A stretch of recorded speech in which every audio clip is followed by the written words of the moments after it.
Banyak dari kita mungkin pernah mempertanyakan pertanyaan ini pada saat guru menjelaskan tentang atmosfer pada saat masih di bangku sekolah menengah atas ataupun saat lagi menempuh sarjana di perguruan tinggi. Tapi buat kalian yang belum menemukan jawabannya, mengapa pesawat ulang-alik atau sering kita sebut roket ini tidak terbakar ketika melewati atmosfer? Berikut kami berikan penjelasan singkatnya buat kalian semua. Pertama, dilindungi oleh ubin yang terbuat dari campuran keramik silika dan serat karbon RCC. Ketika melewati atmosfer, semua benda pasti akan terbakar dikarenakan suhu atmosfer sendiri yang sangat panas hingga 3000 derajat Fahrenheit atau 1648 derajat Celcius, bahkan di atas titik lelah baja. Oleh karena itu, apapun yang melewati atmosfer pasti akan meleleh atau terbakar tak terkecuali. Tapi, tunggu dulu. Roket kan dilindungi oleh ubin yang terbuat dari keramik silika dan juga dicampur oleh serat karbon RCC, dan telah dibuktikan oleh NASA bahwa ubin tersebut dapat melepaskan panas. Sehingga ketika roket melewati atmosfer, ia terbakar tetapi panasnya akan langsung dilepas tanpa memengaruhi suhu roket sendiri, maka sudah pasti roketnya aman.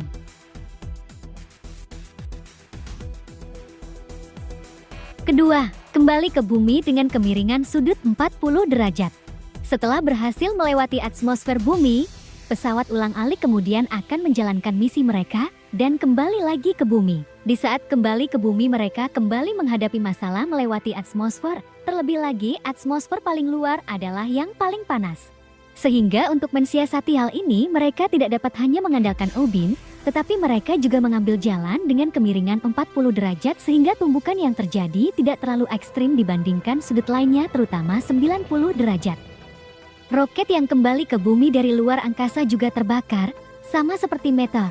Hanya saja, konstruksi pada roket telah menyiapkan terjadinya hal itu. Ada bagian roket yang bernama heat shield, bagian inilah yang menanggung panasnya gesekan saat kembali ke bumi. Panas yang timbul juga membuat bagian tersebut terbakar dan lepas dari tubuh roket secara bertahap. Dengan begitu, bagian pesawat yang berisikan awak kapal tidak ikut terbakar dan dapat kembali ke bumi dengan selamat.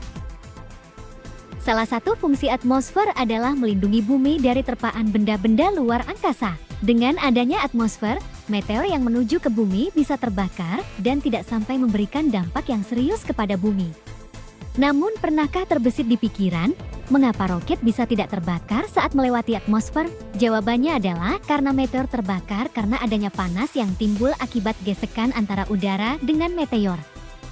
Semakin mendekati bumi, kerapatan udara juga semakin rapat, sehingga gesekan yang terjadi semakin besar pula. Oleh karena itu, meteor dapat terbakar karena panas yang terus meningkat akibat gesekan yang terjadi. Berbeda dengan roket, ketika roket menuju keluar angkasa, gesekan yang timbul saat berada di atmosfer semakin lama semakin mengecil. Itu karena semakin tinggi dari permukaan bumi, kerapatan udara juga semakin renggang, sehingga gesekan antara tubuh roket dengan udara juga semakin kecil. Ketika sebuah meteor kecil memasuki atmosfer bumi, ia berpindah dari ruang hampa menjadi perjalanan melalui udara. Bepergian melalui ruang hampa sangatlah mudah, tidak memerlukan energi. Bepergian melalui udara adalah cerita lain. Sebuah meteor yang bergerak melalui ruang hampa biasanya bergerak dengan kecepatan mencapai puluhan ribu mil per jam. Saat meteor menghantam atmosfer, udara di depannya terkompresi dengan sangat cepat. Ketika gas dikompresi, suhunya naik. Hal ini menyebabkan meteor menjadi sangat panas hingga bersinar. Udara membakar meteor tersebut hingga tidak ada yang tersisa. Suhu saat masuk kembali bisa mencapai 3000 derajat Fahrenheit 1650 derajat Celcius. Jelas sekali, tidak baik jika pesawat luar angkasa terbakar saat memasuki kembali atmosfer. Dua teknologi digunakan untuk memungkinkan pesawat ruang angkasa masuk kembali. Teknologi ablatif. Teknologi ubin isolasi. Dalam teknologi ablatif, permukaan pelindung panas meleleh dan menguap, dan dalam prosesnya, panas terbawa. Inilah teknologi yang melindungi pesawat luar angkasa Apollo. Pesawat ulang-alik dilindungi oleh ubin silika khusus. Silika CO2 adalah isolator yang luar biasa. Dimungkinkan untuk memegang ubin pesawat ulang-alik di bagian tepinya dan kemudian memanaskan bagian tengah ubin dengan obor. Ubin terisolasi dengan baik sehingga tidak ada panas yang sampai ke tepinya. Meteor adalah salah satu fenomena langit yang menarik untuk dikaji. Meteor biasanya dapat terlihat dengan mata telanjang sebagai garis atau strik yang cepat dan singkat di langit malam.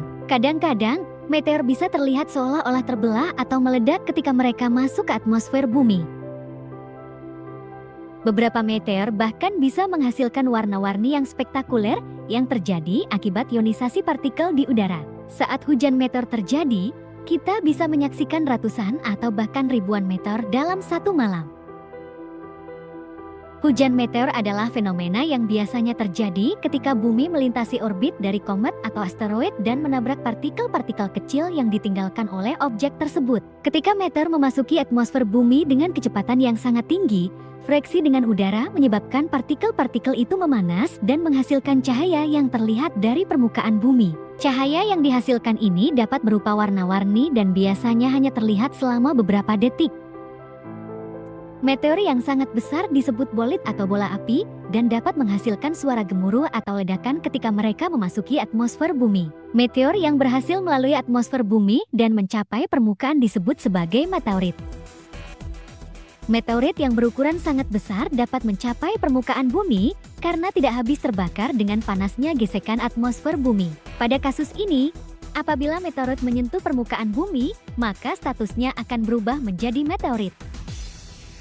Meteorit yang jatuh pada di permukaan bumi akan menciptakan suatu kawah, seperti misalnya meteorit yang masanya itu kurang lebih 10.000 ton pernah jatuh di Arizona serta Siberia. Meteorit tersebut bisa menciptakan kawah yang lebarnya kurang lebih sekitar 1 km lebih.